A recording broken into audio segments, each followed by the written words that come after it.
दोस्तों, आज की वीडियो में हम बात करेंगे आईबीएस डाइट प्लान के बारे में। आईबीएस में क्या खाना चाहिए और क्या चीज़ें नहीं खानी चाहिए।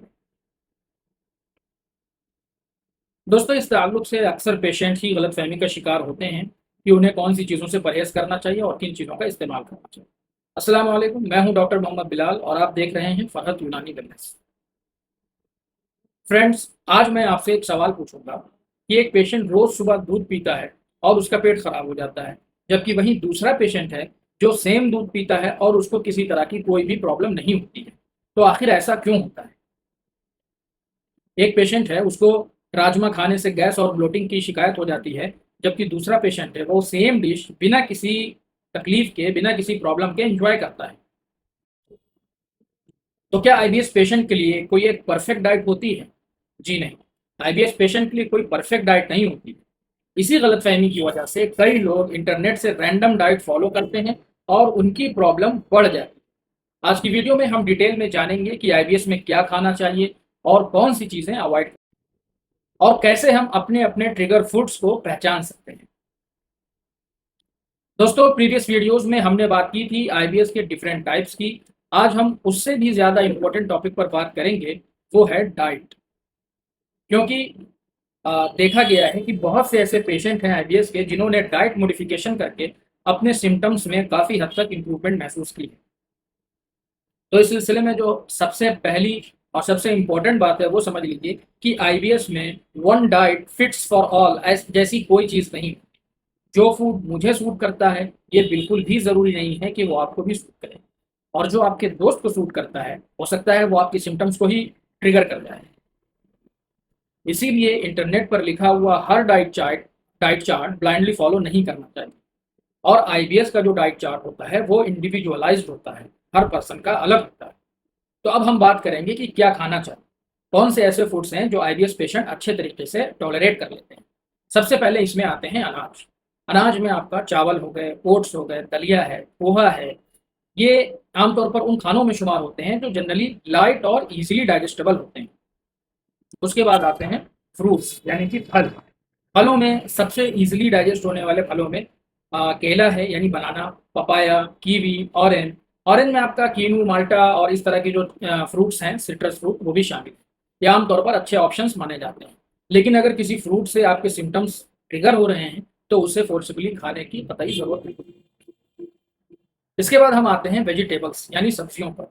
सब्जियों में लौकी है, कद्दू है, पालक है, गाजर है, इसके अलावा खीरा हो गया। ये सब इजीली डाइजेस्टेबल हैं, होते हैं और लाइटली कुक्ड फॉर्म में इजीली आदमी इसको डाइजेस्ट कर सकता है। फिर इसके बाद हम आते हैं प्रोटीन के ऊपर। तो प्रोटीन में एग हो गया, फिश है, चिकन है, मूंग दाल है। ये बेहतरीन ऑप्शन है, क्योंकि प्रोटीन जो है, प्रोटीन इंटेक ज़रूरी है, इसलिए प्रोटीन को मिस नहीं करना चाहिए और जो बेस्ट ऑप्शन है आईबीएस पेशेंट के लिए वो यूज़ करना चाहिए। अब हम आते हैं वाटर के ऊपर। तो कई पेशेंट्स ऐसे हैं जो पानी ही कम पीते हैं। तो अगर आपका आईबीएस कॉन्स्टिपेशन प्रीडोमिनेंट है तो पानी की कमी की वजह से आपके सिम्टम्स ट्रिगर हो सकते हैं। अब बात करते हैं उन फूड आइटम्स की जो कई आईबीएस पेशेंट में सिम्टम्स को ट्रिगर कर सकते हैं। उनमें सबसे कॉमन है प्याज, लहसुन, राजमा, छोले और कोल्ड ड्रिंक्स हो गई। इसके अलावा एक्सेसिव चाय या कॉफ़ी हो गई। फिर उसके अलावा बहुत ही ज़्यादा स्पाइसी फूड और डीप फ्राइड फूड जो होते हैं, ये आपके सिम्टम्स को ट्रिगर कर सकते हैं। लेकिन ये भी याद रखना चाहिए कि ये लिस्ट हर पेशेंट के हिसाब से अलग होगी, इसीलिए ट्रिगर आइडेंटिफाई करना सबसे ज़्यादा इम्पोर्टेंट है। मैं तो अपने सारे पेशेंट को यही कहता हूँ कि आप एक फूड डायरी मेंटेन कीजिए।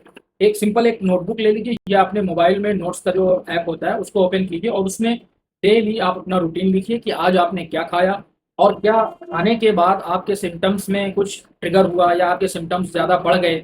सिर्फ 2-3 हफ्तों में आपको खुद पता चल जाएगा कि कौन सा ऐसा फूड है जो आपके लिए प्रॉब्लम क्रिएट कर रहा है और कौन से फूड को आप इजीली डाइजेस्ट कर पा रहे हैं। इससे बेहतर पर्सनलाइज्ड डाइट प्लान कुछ नहीं हो सकता। अब हम बात करते हैं यूनानी मेडिसिन की।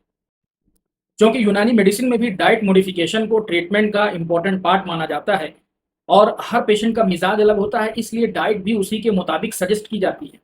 इसके साथ ही हम डाइजेशन, लाइफस्टाइल, स्ट्रेस और बॉवेल हैबिट्स को भी असेस करते हैं, और हमारा मकसद सिर्फ सिम्टम्स को सप्रेस करना नहीं बल्कि डाइजेस्टिव हेल्थ को ओवरऑल बेहतर बनाना होता है।